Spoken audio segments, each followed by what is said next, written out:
England blows it in the 85th minute versus Argentina, just like the Blue Jays blew it in Game 7 of the World Series. Jordan Walker wins the home run derby, but the National League rolls a complete donut in the All-Star game.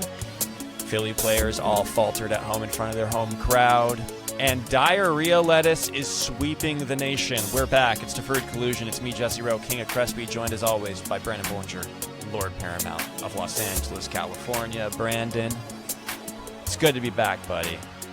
How you doing? Are you staying away from Taco Bell? Yes, I have not been, if you can believe me. Deferred Collusion, we are back with another episode for you, the blue-collar fan, the ball knower, and you know what? We love to see you. Jess, it's great to talk to you. It's been a lovely little all-star break. Yeah. How's life? You look great. Life is great. I mean, it was kind of a bummer rolling into the All-Star break. The Dodgers just got swept by the Diamondbacks, and they really didn't put up much of a fight.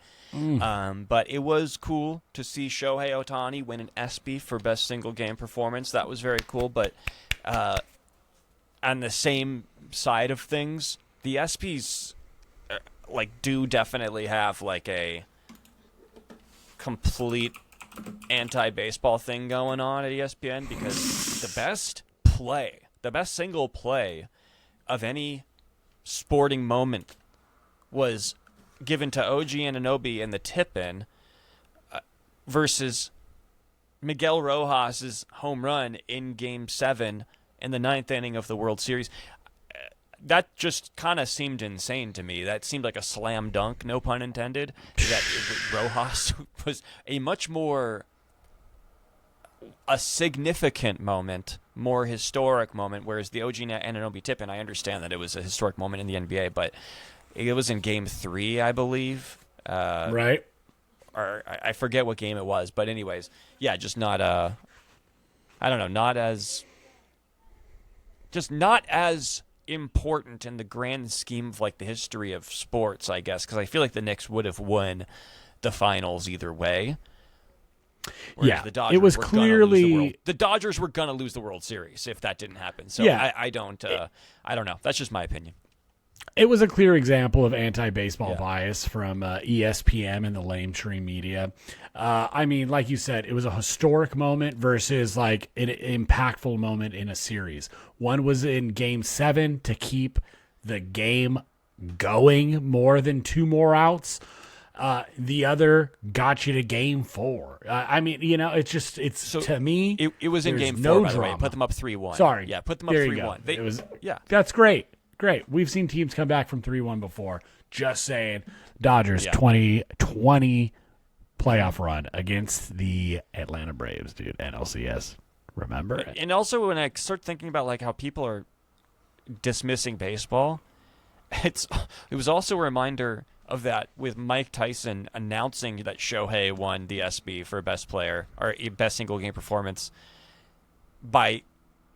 apparently he wasn't even aware that Shohei was a man. I don't know what he thought he was talking about with Shohei Ohtani, but I don't think he thought he was talking about Major League Baseball, because he did not know that Shohei was a man. He literally asked Jake Paul, Shohei a guy? That got caught on the hot mic. That was pretty funny. Anyways. Yeah, dude, it's one of those things. I'm not sure if he said he's the man or like he's the man. I'm not making fun of you, Mr. Tyson. I'd say that with all due respect. I'm respecting the lisp. But yeah, it's one of those little hot mic moments that you live for, right? Like, is Ohtani, is he a man or is he actually a mythical creature? Maybe that's what Mr. Tyson was talking about. Right. One note on... Well, Jess, hold on. I'm sorry. I didn't mean to cut you off.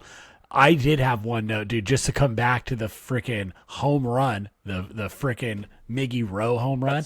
That's what I was going to bring up, yeah.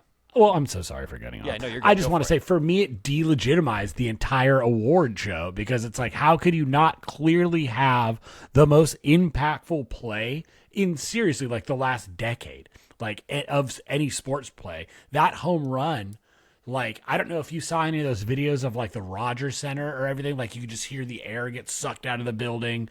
Like, it's just unreal what that play meant for baseball, for sports at large. Like, the whole world was watching that, dude, with freaking, the island nation of Japan. It was an impactful moment, dude, and it was just another big fumble by ESPN.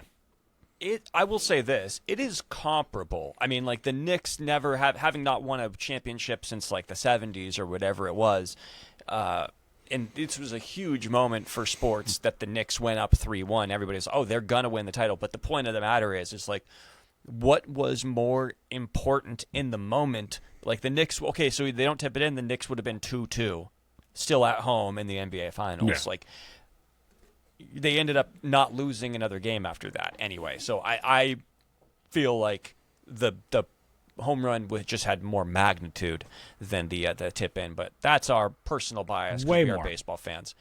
Really, one also little note on what do you World think Series, people reacted to? Go ahead. We're all over the place here. Go ahead. Yeah. Sorry, we got a little technical difficulty there. We're talking over each other. We have a delay. But I was just going to say, what do you think drew I was just going to say, what do you think drew more emotion out of people watching? Miggy Rose home run or that tip in? I mean, dude, like, I'm sorry. It's the home run every time. Just by the very nature of what a home run is. It's more dramatic. Yeah, I think that the home run was more shocking. It was like, I would say it's probably the most shocking moment in sports this year for sure. And I think also like a tip in, I'm sorry, it's just not as enjoyable as like a 3-point shot. It's a tip in, dude. Like I know it's important. I know it was crucial for the Knicks, but like it wasn't OG Anunoby hitting like a 3 from deep to win the game. It was like a tip in off of a rebound. Like just I don't know, not as sexy as a home run. The World Series, I do want to keep talking about it a little bit with the Blue Jays because it was just announced that the Dodgers are putting on a bobblehead for the infamous catch by Andy Pages in the ninth inning of Game 7 of the World Series. And so it'll be a bobblehead of Andy Pages and Kike Hernandez colliding in left field. So that's pretty cool. So that's on September 8th at Dodger Stadium. I would love to get that. So I don't know. Maybe you'll take a company trip to go get that bobblehead. I'm into that. But not all Blue Jay fans are happy about this, Brandon. They're pretty upset. One Blue Jay fan in particular. It's this guy. His name is Rad Zetabi on Instagram. He made a lot of videos during the Blue Jays run reacting to, all the good things and bad things of their playoff run. He's famous for like crashing out. And he gained a lot of followers from posting Dodger hater content, by the way, which is something that I noticed. And just take a look at this because this is actually pretty hilarious. This is his reaction to the Dodgers bobblehead. Open Twitter up, and this is the first thing that pops up. They're calling it the catch, eh? What a bunch of losers, man. The Dodgers, bro. I mean, dude, just another classic. Beautiful. Yeah. Just another classic, dude. The better team didn't win kind of feeling, and I love it. That's why the Rojas home run is better than the tip-in. You don't have anyone making crash-out content almost a year later because you thought you were going to come back from that home run with a magical bottom of the ninth comeback, that Ernie Clement hit off of that Yamamoto breaking ball. Oh, the crash of Pages and Kike is just so iconic, and I love, Jesse, that it is now immortalized in a bobblehead. It very much has that Sistine Chapel kind of vibe of like reaching to the heavens and like clutching victory from the jaws of defeat. And like we've said, Dave Roberts, the GOAT, making the managerial call of the 2020s, like of this decade, putting Pages in for Edman right there in that, break between plays. Like just an all-time baseball moment. Just so fired up. Put it in my veins. This is it, by the way. This is the bobblehead here. Looks pretty cool to me. Kind of Super funny. rad. It almost looks like Kike is like sitting on Bajez's lap, which is hilarious. It kind of is, you know? Yeah. One thing I will say about So this guy sick. getting so upset about the bobblehead, calling the Dodgers losers for this, coming from a Blue Jays fan, Hilarious. is pretty funny, only because the Blue Jays did a bobblehead for the Jose Bautista bat flip from I think it was their 2015 playoff run when Jose Bautista hit a 3-run home run against the Rangers to basically blow Game 5 open, winning the ALDS. This is a bobblehead that they did the next year or a couple of years later. I don't know when it was, but they did a bobblehead giveaway for a playoff run where they didn't even make the World Series. They lost in the ALCS. And you're calling the Dodgers losers for celebrating arguably the greatest defensive play in their history, leading to a World Series win. They're losers. Meanwhile, the Blue Jays still celebrate the Bautista bat flip to this day, as they should, by the way, because it was an incredible moment. It was super just sick. Hilarious irony there, and I don't know. It doesn't even make me mad. The It last- just makes me laugh. The last little nugget of just irony on that is that it's like, well, the Dodgers, in fact, won that game. So I don't know.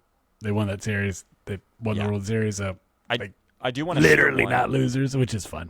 Anyways. I do want to share one quick video from this guy's page though, which is pretty fun. Just want to show this to you guys here.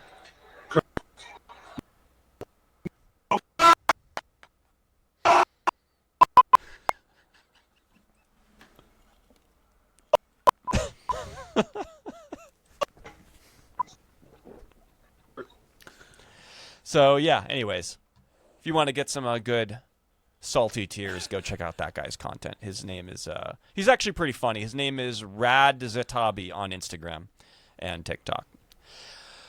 All right. That's amazing. Yeah, so good. Did you watch the home run derby, Brando?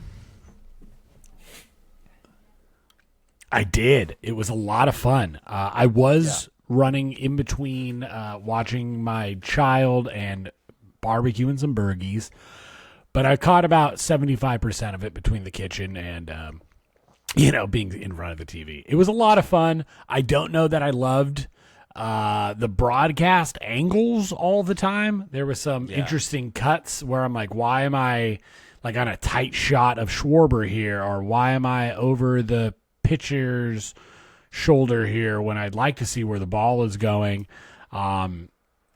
But other than that, it felt like a pretty smooth broadcast. I would have liked some numbers, maybe some analytics, a little bit more, or the I saw metrics, that. I should say, of the ball. Some like exit velocities. I would have liked that.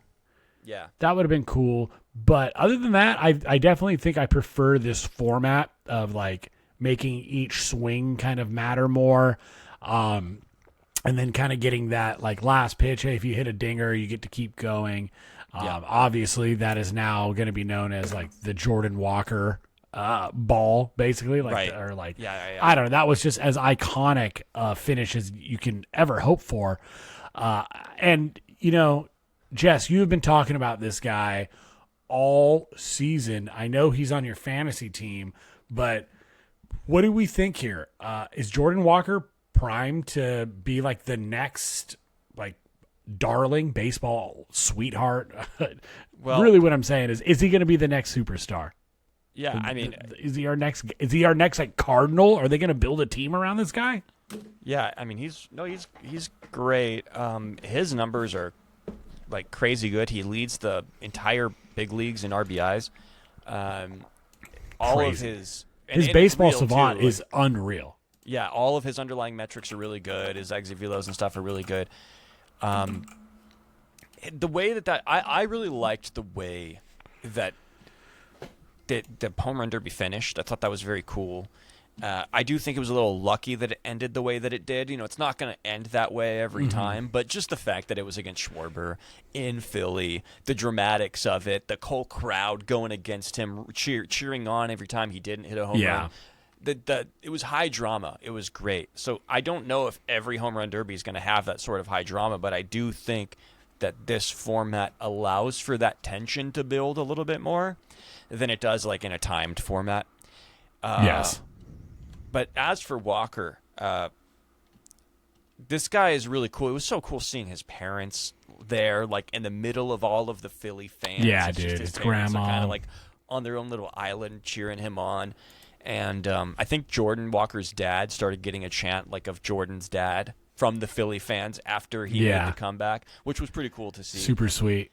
Yeah, no, I like this guy. I saw there was this video of you sent it to me. It was of Ken Griffey Jr. doing an interview with a black reporter, and she was asking him about like who he thinks could be like the next Griffey in the big leagues. And I don't know if he really wanted to like, give an answer to it all that much, but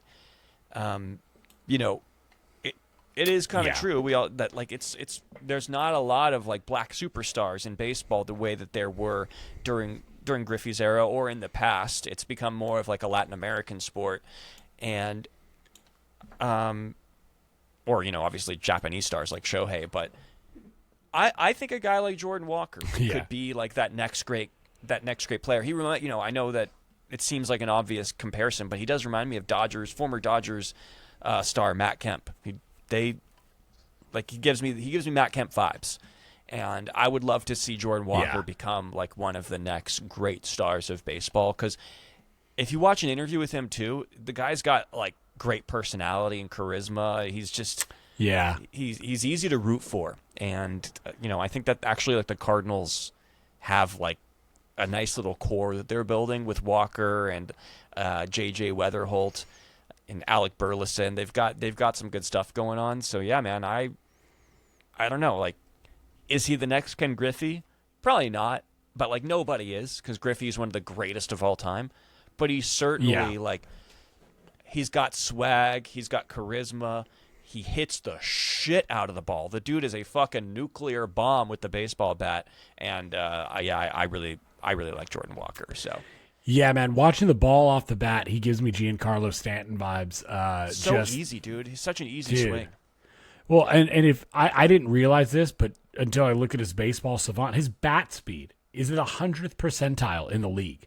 It makes sense. He's 6'6", 250. He's only 24. He's swinging the fuck out of that bat, dude. I mean, he's hitting the ball a mile. That spray chart is crazy how deep some of those dots go past 400. I mean, it's special to see somebody just light up, like a damn firework, just piss on one. Yeah. But yeah, it's exciting to see. I love the Matt Kemp comp. I think it's pretty solid. I love me some beast mode. But similar swings too. Like they have like a similar type of like body frame and swing. Like they look very like just in terms of like they're these big. They look like they could be like tight ends in the NFL. They're just like they look like they take up the entirety of the box. They're like almost like I don't want to say crowding the plate, but it's almost they're like they're taking the plate from the pitcher, and they're like, hey, you're gonna have to throw it over here. Like I ain't, if I ain't chasing you. He's intimidating. Really He's an special, intimidating dude. It's presence a hell of a in the scene. box. Yeah. Yeah, and hopefully this is the start of some crazy growth for him, right? Because you look at the 2 seasons prior in limited exposure, 178 plate appearances in 24, and 396 in 2025, which is what he's at right now, 395. But the average at 200, 215, right now, 294. That OPS, 619, 584, right now, 886. That's not to mention the 22 homers and 13 stolen bags. I mean, it's just the guy's got power. The guy's got speed. Like you said, he's got the charisma and personality. You hear his grandma and his dad speak. Such well-spoken people. Definitely comes from some intelligent and athletic stock, dude. This guy's special, and I hope it lasts a long time. It's really fun to watch, man, and kind of gives you a little hope. Like, dude, maybe the Cardinals are closer than we thought. They're having a much better first half of the season than I expected them to. It seemed like they had just kind of punted on this season, but hey, be damned, they're getting after it. in I think that they're going to have division to that has the Cubs that are for real. Yeah, they're going to have to go after some pitching. I think if they're going to make I think any they should be sort of buyers. noise. So I mean, they're like what? They're Mm-hmm. 8.5 I agree. back, but they're 5 up.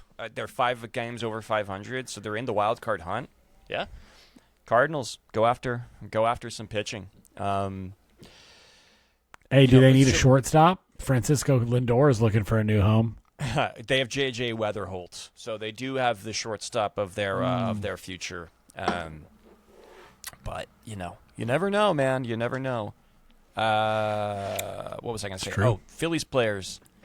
It was kind of funny to see them struggle a little bit at home for the All-Star game. I mean, Schwarber was awesome in the home run derby, but then obviously he loses in the finale there to Walker, and then the next day there was some controversy about who should start the All-Star game. Should Doc have started Shohei Ohtani? Well, he ends up going with the hometown guy, Christopher Sanchez, who first inning gives up 3 runs immediately and takes the loss, giving up the World Series MVP to our former Dodger, Cody Bellinger. And then all of the Phillies players like in the lineup all went like 0 for 2, 0 for 3 with strikeouts. Not a good showing from the Phillies. Not a good showing from the NL on the offensive side whatsoever. Especially, they would get just shut out, no runs. That's always fun for an All-Star game to get nil. Dude, who are we, France against frickin' the Spanish, dude? Can't score a goal. But, Jess, what's extra embarrassing about performing so poorly in front of your home fans is that you have the largest viewing crowd since 2018. They had 8.79 million viewers, dude. The peak audience at 10.1 million. That's a lot of people to watch those Phillies go give up 3 runs in the first and then go like a combined 0 for 7 or whatever it was. It's a tough look. It was, and I mean, it was just a rough game to watch. I don't know. That's one thing about baseball that is tough for all-star game purposes is, the NBA all-star games are normally they suck because it's just guys are just throwing alley-oops and shooting threes, playing no defense. But in baseball, these guys are still facing the best pitchers, right? So they're going up against guys throwing 97 miles an hour, still trying to. No pitcher wants to go out there and get crushed in the All-Star game, So they're still trying. But that means you run the risk of seeing this happen, where sometimes you're facing the best pitchers, you just can't score any runs. And the NL, they're at bat quality, everything. I think they struck out 15 times or something like that. It was abysmal. Ugly. Yeah, and I turned it off at one point. I just got really bored. But it almost felt like to me, Jesse, that a lot of those AL pitchers were auditioning for NL teams. Get me out of here, dude. Get me on a contender. Yeah. But it's just the NL team is so much. I don't want to spend too much time on this, but the NL team on paper was so much better. The AL team had Ernie Clement in the starting lineup because of a fan vote. This wasn't a real all-star team. It was a fan vote. And the NL on paper was so much better from an offensive standpoint. And it just seems like every year, I know they won last year with the swing off with Schwarber and everything, but the AL just has the NL's number, it seems. Every year. It's bizarre. The NL just sucks against the AL for some reason. For the last 20 years, it's felt like that. It's crazy to me. Yeah. It makes no sense. It's annoying every year, but hey, whatever, dude. The Dodgers, we got sights on a bigger prize than the old All-Star game, don't we? But that fucking excuse my language. That Arizona series is still just kind of sitting in my craw. I don't know what the phrase is, but it's freaking me out a little bit, Jess, as we're sitting here at the All-Star break, getting ready to go face down the New York Yankees. Is that an New York accent? I don't know. Anyways, that was close. I don't know what that was. But what worries me, dude, is that the Dodgers offense has seemed to have hit a bit of a skid, and it feels like now it's not just the offense that's in a skid. Like that last series, like the defense was bad, the relief pitching was bad, and I don't know if it was just like, hey, we really need to get to this break, or if it was just like a little bit of like a crack in the armor. We're an older team. I think the average age of the Dodgers is like 29.6 or something like that. We're on the older side of the league. And I wonder if this is maybe just a little fatigue showing its head. Am I thinking too deep onto this, Jess, or what? Dating to the Rocky series too, this started to show, and I remember telling somebody like the Dodgers defense had been so good all year, and then that Rocky series, I think they made like 5 errors or something, and one of those games actually basically led to the Rockies' comeback and winning a game, and then. I think they made 5 errors in 3 games against the Rockies, and then how many did they make in the Arizona series? Let me get this up here. Let me get these box scores up. So on Sunday they did not have an error. On Saturday, no errors. So their defense was okay in that series, but you're not wrong. Like. It's been sloppy. All of a sudden, there's this little pocket. Like, the Dodgers' defense just fell apart. Like Rojas came in as a defensive replacement, made an error late in the game. Look, I think you nailed it. They were backing up to the finish line of this All-Star break. I think they were looking for a lot of those players were just kind of look at where we are in the standings here, dude. They are 11 and a half games up. They have the most runs scored in the NL and the fewest runs against in the NL. They are like the number 1 seed. I think sometimes, dude, this just happens with really good teams where they just like are, this other team that we're playing right now clearly cares more about these games than we are, and they're just not as locked in. And it showed with the at-bat quality too, just their performance in the field. They just looked like they didn't really care, and you don't love it. You don't love to see it, but. Does it concern me? No. I don't think that there's anything really there. I think I would rather this happens now. Because I think that every year the Dodgers kind of do this, where they have these games where they just play bad baseball. They have these stretches of bad baseball. And then they really tighten it up later in the year. I would much rather this happens right now than this happens, in October. Or, later in the season. Like, totally. Do it against the Rockies. Yeah. Do it against the D-backs. That's fine. Like, just let it happen, dude. It's fine. And you know what? It's good for us because now you have the D-backs and the Padres separated by 1 game. So they're going to be battling it out for second place. I don't mind it. I actually think that the D-backs are a team worth watching in the second half because I actually think that they played us pretty good. They're good. They're a decent team. The good offense. Nothing there for on the Dodger side of things, though. They just played like shit. That's it, in my opinion. I think I agree with you more as like a general rule of thumb. I don't get too stressed out about play like that unless it's like really like a reoccurring thing and maybe something we've seen a little bit like repeatedly throughout the course of a season, even if it's like sporadically. But dude, it was stressing me out a little bit, and then I had to remember, like you said, we're 11 and a half games up. Like I should chill out a bit. Yeah, and I mean... Oh, dude, Jess, I wanted to say one thing, too. Just because we didn't talk about it during the All-Star Game section. But I just wanted to give my boy Justin Wrobleski a little love. I know. He gives up the home run to Miguel Vargas. We love Vargas. Hey, love you, buddy. But, hey, Robo got 5 Ks, dude. And he went 2 innings in an All-Star game.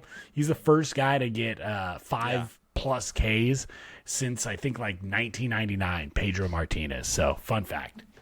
And he also went public with his girlfriend at the All-Star Game red carpet. So, whoa! Worth noting. No, he was. Is that an inside joke? It might be. He was great. By the way, I just looked at some of these box scores. I think I put the wrong box scores. The Dodgers made 4 errors in the first 2 games of that Diamondback series, by the way. They made 3 errors in the Friday game. Thank you. So I knew I wasn't losing my damn mind, dude. You gaslit me crazy. Fake news, dude. I pulled up the wrong box scores. It's been bad. It's been real bad. Hopefully they tighten it up, because they're one of the honestly, on paper, they're just in terms of their defensive run saves and all of their metrics pan out, they're one of the best defensive teams in all of baseball. So I wouldn't expect that to continue. Good. I feel better. So the Diamondbacks and the Padres are now battling it out for second place in the division, but the Giants are not. They are 7 games behind the third place Padres, and Buster Posey goes on a radio station, KNBR, in San Francisco, and he had a little bit of like a tiff with reporters in the past few weeks over stuff about Pride Night and, how he handled some of his pitchers not wearing or putting Bible verses on their hats and stuff. So there was already some controversy with how the fans and the media, their relationship with Buster. So he goes on, he's having a conversation with KNBR about Tony Vitello, the first-year coach for the Giants, and he's defending him, saying what a great job Tony's done in his first year, and talking about what they could do at the trade deadline and what their plans are. Meanwhile, they're 19 games out of the division, and they are currently what is it? They're how many games under 500 are the Giants right now? They're 14 games under 500, 19 games out of the division lead. So they get done with this interview on KNBR, and there's a hot mic moment where you could hear somebody in the background, maybe like one of the producers or something, just outright say, Buster Posey. But Posey sucks, man. That's what somebody said from this radio station. Gets caught on a hot mic, and one of the callers calls in and says, I'm pretty sure I heard one of your guys just say that Buster Posey sucked. So I don't know what the story is here, other than this seems to be coming to a head here. How long do you think Buster Posey has as president of baseball operations, and do you think that this is indicative of like a bigger problem that Posey has, or do you think this is just like media? Somebody got caught in a hot mic, and he's not actually in trouble here. Well, I mean, I guess it's one of those things you got to ask, like, how much stock do you put in the word of the working man? That's just some guy doing his job, doesn't think anybody's listening, and he's just speaking his mind. Posey sucks. And that's tough because you're in your city, right? Like, look, San Francisco's a big city, too. Like, millions of people. Never said that about him when he was a player, Exactly. And I think that kind of speaks to a larger point, right? Like, some players are just legendary players, and that's that, right? You don't see Randy Johnson in the front office trying to work with pitchers or develop talent. You don't see Griffey working on, the swing of young Seattle Mariners or whatever, right? It's you like just picked out some two guys, by the way, they have it. Sorry to interrupt you. Griffey and Johnson had it right. They became photographers. They're like, screw front office jobs, man. We're gonna take up the arts. Yeah, dude. Like, my point is, like, hey, Posey's like an all-time, like, historically great catcher, right? I wouldn't put him at the level of, like, Hall of Famer of Griffey or Johnson by any means. But, like, I just think that it's okay that Posey was, like, a Hall of Famer, and he doesn't need to be a Hall of Famer GM or a fucking front office guy. Right. But it has seemed like this has worked out poorly for him.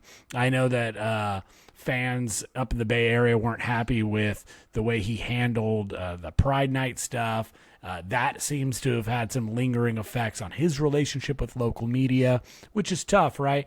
And now if you're looking to be, I don't know, like the face of the team, because you do have this young manager. Like, I think that's kind of why you bring in a Posey, right? To shield this young manager from some criticism, handle some tough times with professionalism and grace. And I think that Posey has stumbled at doing that. And ultimately, with the team, failing to do its job on the field, I think that, it could spell an early departure in the tenure of Buster Posey in the front office. It's just there's a long history of players that have failed to be in the front office. Like famously, from the Astros, their first baseman, was it Bagwell? Who am I thinking of? Yeah, he was like a terrible front office guy. Michael Jordan was a terrible GM when he I think he was with the Charlotte Hornets for a little bit. He's been, obviously an owner. But I mean, you said something there about how, Buster Posey, isn't on the level of like a Randy Johnson or a Griffey. Like, I disagree with you. I think he is. I mean, he's one of the greatest catchers of all time and a 3-time World Series champion. I mean, this guy is like, he's a legend. And this is a cautionary tale, I think, for why superstar athletes or guys that are like legends of a sport should not go. Like, it's a cautionary tale about like taking a front office job and now being responsible for baseball operations or sporting operations of that team. It's dangerous for your image of how the fan base will remember you. And now, over time, of course, the Giants fans are always going to have love for Buster Posey. They're always going to remember him as a legend. But what do they think of him right now? He is tarnishing some of it. And I'm not saying it's going to permanently be tarnished, but he is hurting his brand within how Giants fans remember him. Like, he's not improving his image. He is deteriorating it. And that's bad. This is why it's a cautionary tale. There is no reason why great superstars need to become GMs, dude. It's you do more harm than good 99 times out of 100. The only people who benefit their image is when they win the championship, and it's like, how often does that happen? Only 1 out of 30 teams gets to do that every year. So, like, it's just it was unnecessary for him to take on that role, and it's sort of the same as like A-Rod, and in some ways like being like a commentator, a guy that's gotten the big contracts, who's one of those famous people in the world. It's like, why do you need to be on TV still, dude? You don't need to be. You're only going to hurt yourself over time. So I don't know. I think that if I'm a Giants fan, or if I'm in that system, I'm concerned for Buster, because not only do I think that he's doing a bad job and that he doesn't need, that his job might be in danger, but my viewpoint of him is changing now. And that's even worse in some ways, right? I agree. Yeah, it's worse to be mired by like non-playing stuff, right? Like, especially like this, because it is. I don't want to minimize any of it, because I don't follow the Giants like that, and like whatever. I do fucking hate him, but but now it's especially I think you said it. Yeah, especially while the Dodgers are so good, for you to do this and to like make all these signings and then make the team worse. Yeah, that's a terrible look for you. So I don't know. I want the. We'll see how their second half goes. Maybe they switch it on in the second half. Who knows? Maybe. Do you think they're going to be buyers? No, they're fucking 20 games. Okay, all right, you were joking. Yeah, no, they're. I think they're going to have trouble being sellers, because we've talked about this. Who's going to take on any of those contracts that they have? Luis Arias is going to be moved pretty quick. Well, Arias is their best chip, and like the Yankees is a team that makes a lot of sense. That you mentioned. There are some really good options. Like, he could go back to the Padres for all we know at this point. Yeah. But the Padres are probably going to be sellers too. If he would go there. Yeah. I would say for Dodger fans, like, just get ready for this year.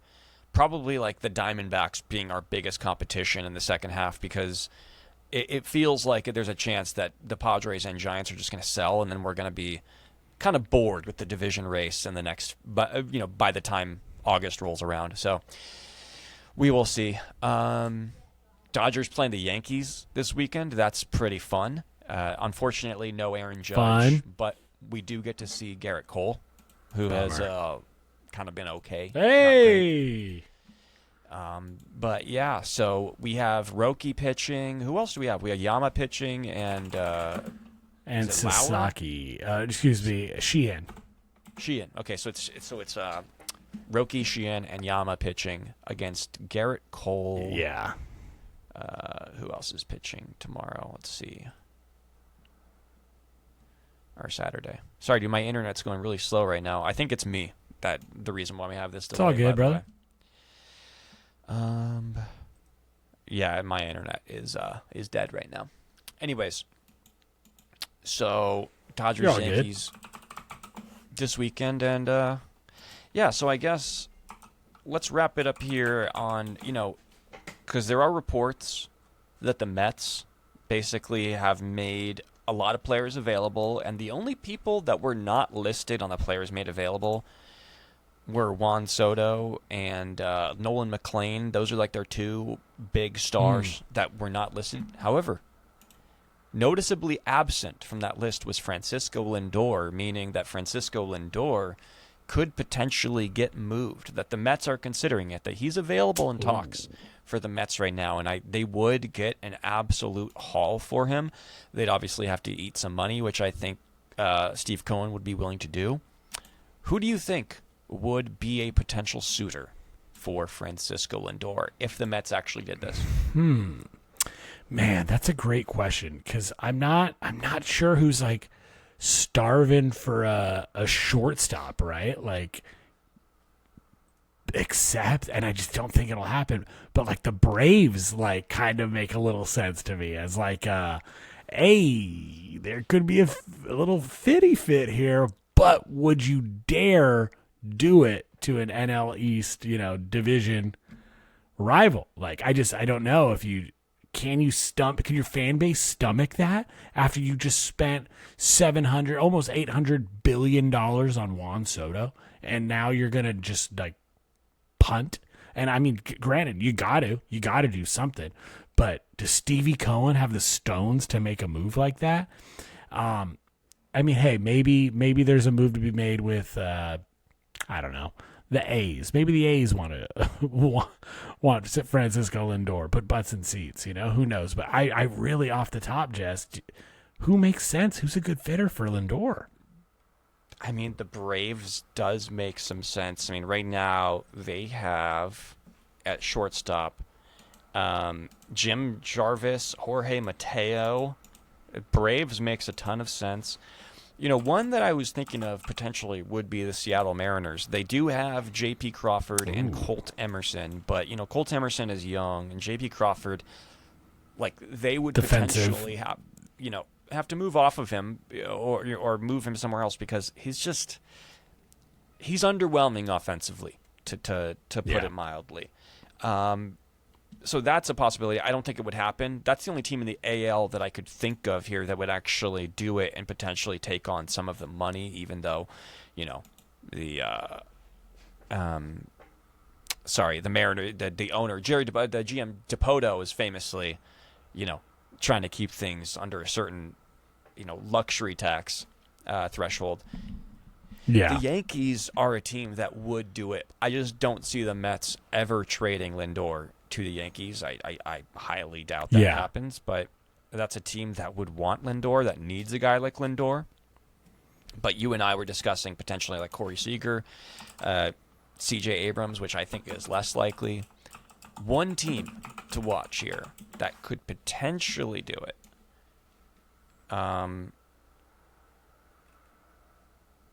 would be... Nope, that's it. I think there's only two teams. I was thinking that maybe it could be the White Sox, that they'd be a fun buyer, but no, they have a shortstop. Who's actually having a pretty good year. They have Colson Montgomery, who's having a big year, and it's not like you can move one of them to third because Miguel Vargas is having such a breakout. It kind of just feels like Mariners and the Braves would be like the two teams that make the most sense, that are in a playoff run right now. I mean, what, are the Guardians going to make a trade for Lindor, bring him back to Cleveland? Probably not. They're not going to take on the money. They didn't want to pay him to begin with. Hey, speaking of the Guardians real quick, I mean, no The disrespect Rays? to this player, but I'm so glad that the Dodgers didn't make a move for Stephen Kwan. Oh yeah, I mean he's having a horrible season. he's no fallen off. disrespect, but dude, do you remember how bad Dodger fans were clamoring? Hey, get Steven Kwan, trade for him. Yeah, just maybe he's a change of scenery candidate, and he'll get back to his high batting average self. But I don't know, man. It just I felt like I never saw the fit, anyways. But sorry, No. non sequitur. Yeah, I mean, with the like all of the teams that could use a guy like Lindor just don't seem like teams that would eat the money to get Lindor. Right. Like a team like the Brewers or a team like the Padres, they'd have to get rid of one of their, big contracts to get him, like Xander Bogaerts. Nobody's going to take the Bogaerts contract. Like the Mets wouldn't just like flip that. So my guess is Lindor is staying with the Mets, but Agreed. Yankees, Mariners, or the Braves. And I think the Braves make the most sense and seem like the most likely one. But I'm sorry, not the most likely. It makes the most sense. But like again, would the Mets ever make that deal to an in-division rival? I don't think they would. So here we are. I think the Mets are stuck with it. And if these rumors are true that Lindor and Soto don't like each other, well, they're going to have to figure that out because it seems like they're going to be stuck. So, That ain't an LA problem. We're going to wrap it up here. I guess I would ask, what team do you think we should watch here in the second half? And what player do you think we should watch out for in the second half? Man, dude. I was going to say at the start of the season, I was like, man, I really want to watch Nick Castellanos at the All-Star break, but he didn't make it there. Another guy I wanted to watch at the All-Star break, and I know he's not where he wants to be, Walker Buehler. Really worried about him, but I'm really hoping for a bounce back for him in the second half. But Jess, my player to watch in the second half, and I'm sorry if this is just a little bit of a cop-out, but it's Andy Pages. I'm looking for him to continue that offensive growth. I want to see less strikeouts. But, Jesse, this is a guy that's leading the entire NL in defensive run saved. He has worked his butt off to be a premier defensive player and like at a premium position right in center field, and I don't think it gets talked about enough. Like I really don't think he gets his flowers for how premium of a defensive player he's turned himself into. So I mean that's my safe answer is Andy Pages. I am very excited to see where like Luis Ariz ends up. I think it could be a really fun a little waiting game. I'm gonna be excited to see Cole for the first time, but dude, I'm not too sure that there's really many teams to watch, dude, and that's the thing that's bumming me out. Like the entire like AL Central and like 95% of the NL Central is just ass. It's just butt water. Shouts out the Brewers for doing their damn thing and the Cubbies, but like I thought the Royals were going to be somebody this year, Jesse. I thought Bobby Witt was going to just like, light the world on fire, baby. And it feels like with Aaron Judge hurt, he just doesn't have, it's like Lex Luthor and Superman. They need each other to reach their higher levels. But yeah, in the teams to watch category, Jess, I got to give it. You sold me, dude. Those Boston Red Sox. I think they can be. Answer, Shut up, dude. I just prepared this whole thing for you about the Red Sox. That pisses me. So yeah, dude. I see them as disruptors in the space. I do think that the team to watch for in the second half is the Red Sox. I agree with you. And I'm looking at it now, and if the Mets are serious about trading Lindor, if that is actually a thing, I do think the Red Sox are a team that could be a team to watch here because they do need offense. They have the pitching. They could pony up some money, eat some money on that Lindor contract, take him in. I mean, right now, at shortstop, they're playing listen to this. They're playing Andrew Monasterio. They have Caleb Durbin in the infield. Song Chae Cheng in the infield. I mean, their offense is so bad, they could go out and get Francisco Lindor, and I do think that would be a trade partner for the Mets. if you're the Red Sox, trade one of your pitching prospects to the Mets. Go get Francisco Lindor. If it's available, if it's there, go do it. You guys have won 9 in a row. You're a half a game out of a wild card spot. The American League fucking sucks. Go do it. I think that's a perfect fit. Mm-hmm. Why not? I love it. Why not? I love it. That's what I want to see. What I wanna about see the players Red to Sox. watch, Daddy-O? That's my team to watch in the second I half. would love Players that. to watch. Cal Raleigh of the Seattle Mariners. He needs to turn it around and get it going if they're gonna get back to the ALCS and maybe challenge for the World Series. Because they're a good team when he's playing well. He doesn't need to be 60 homer Cal Raleigh, but he needs to be a better Cal Raleigh than the worst catcher in all of baseball because he's been dog water this year. For the Dodgers, it's Kyle Tucker. I think it's pretty easy. Kyle Tucker needs to step it up and become that guy that they paid $60 million a year to. And I think that if he can just become like an 850 OPS player, the sky is the limit for this Dodgers offense, and they will be going three-peat. So, yeah, that's what I got, Brando. And, as always... I love it. I love the Tucker call. I love it, too.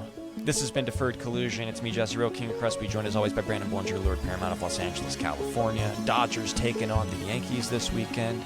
We got Argentina versus Spain in the World Cup. We got, what else is there? Nothing else in my end, Brandon. And also just make sure that you are watching, what you eat. Don't buy produce this week. Just take a couple weeks off from buying lettuce, buying vegetables, Go keto. Without my permission. Just go keto for a week because it might end badly. Hey, thank you for joining your Blue Collar Boys. Sorry about any technical difficulties, but like I said, we're blue collar guys. We're on the power grid with you. It's hot as hell. People are using that AC, Maybe that's draining my Wi-Fi. I don't know. If you like what we're doing, give us a little like. Hit us with that subscribe. We love talking ball with y'all. Jesse, thank you, buddy. I needed this. Thank you, too. I'm excited. Quick question. I'm excited for the series. Yo. Did England blow it or did Argentina win? Oh, shit. People in Toronto have been asking themselves that about the Blue Jays since Miguel Rojas hit that home run in the bottom of the ninth. Right. And who do you got? Spain, Argentina in the final, really quick. I think I got to roll with Messi and Argentina in this one. I think they're going to repeat. But I don't know. Spain has been that disruptor that I think the Boston Red Sox could be. It's going to be fun. Who knows? We'll see. All right, buddy. Love you, dude. I'm going with Spain. What do y'all think?